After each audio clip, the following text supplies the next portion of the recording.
Hello everyone, my name is Duncan Kidd and today I'm going to do the warm-up for the reading and writing lesson plan. Alright everyone, class, I believe this is now time for us to begin our lesson here today. And for our first activity, I want you to follow the instructions on the slides right here. Go to menti.com and you enter the code on right here on the left hand side, or you can just scan the QR code on the right hand side right here to skip the process and join in the survey for the question later on. Or if you don't have any mobile devices, you can just raise your hand and raise your opinions later. And the question for the class and for us today, before we get into the reading itself, is related to the title Bad Blood. What comes to your mind upon hearing this title, Bad Blood?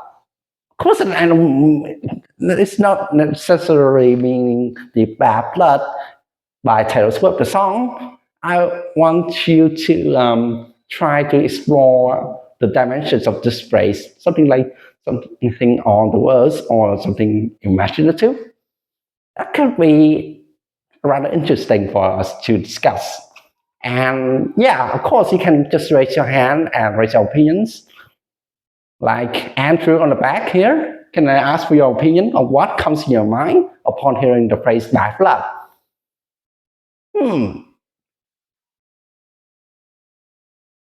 Blood that cannot be drank?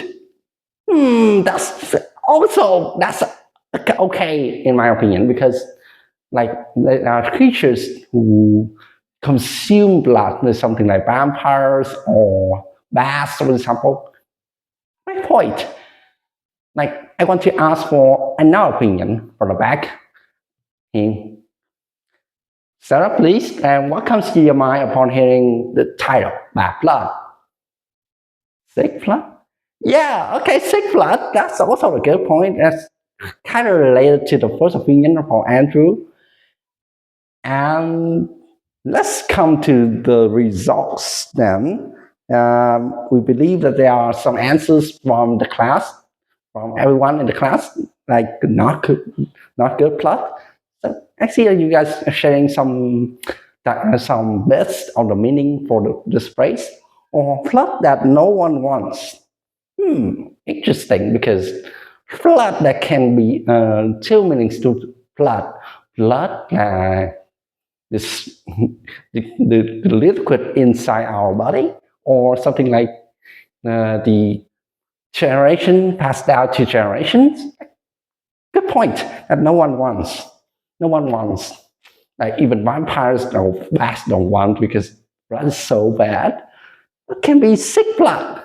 Sick blood is something like disease, can related to some diseases like AIDS, for example. Like we can get AIDS from blood from someone else, for example. Great points from the class. And why did I ask you for all of you to try to explain this phrase? Because it can be a good point for us to explore the title first before we get into the reading itself. And in my opinion, that reminds me of Hotel Transylvania. Something like there are vampires, there are bats, there are strange creatures, there are monsters.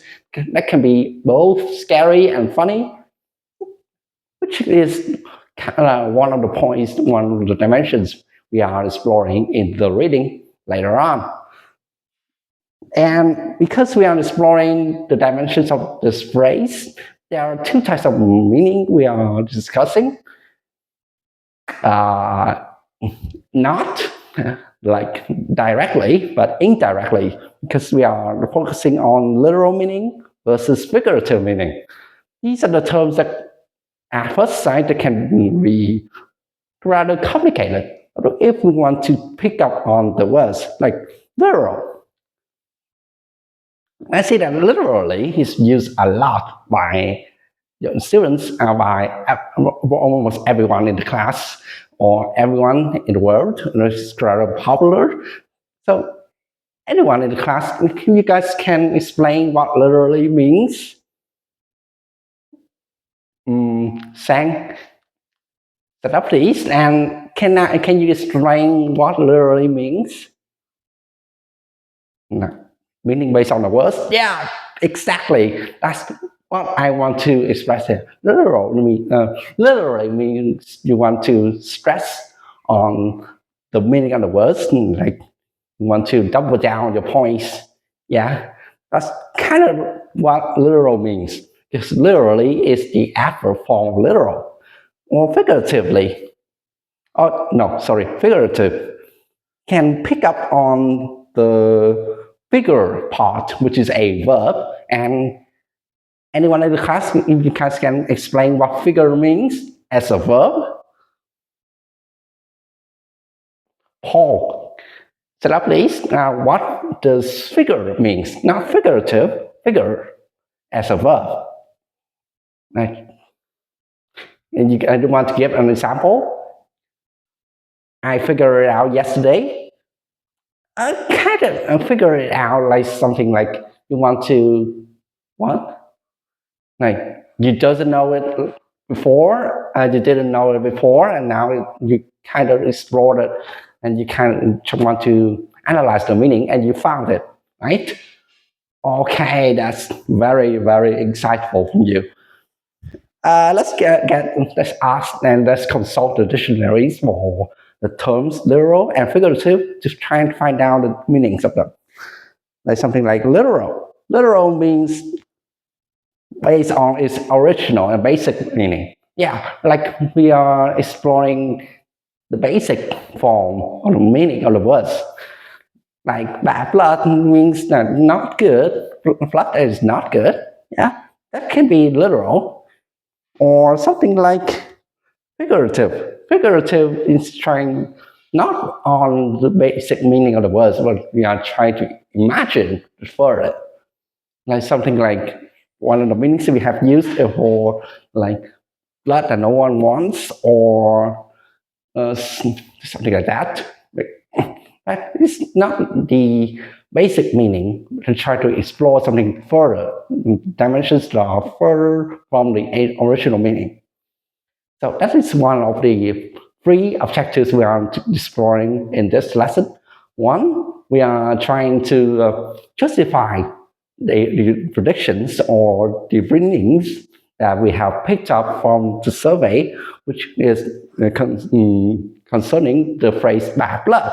And two, we are dealing with the emotions of the characters, and we are telling a story using the participle to deal with those emotions from the characters.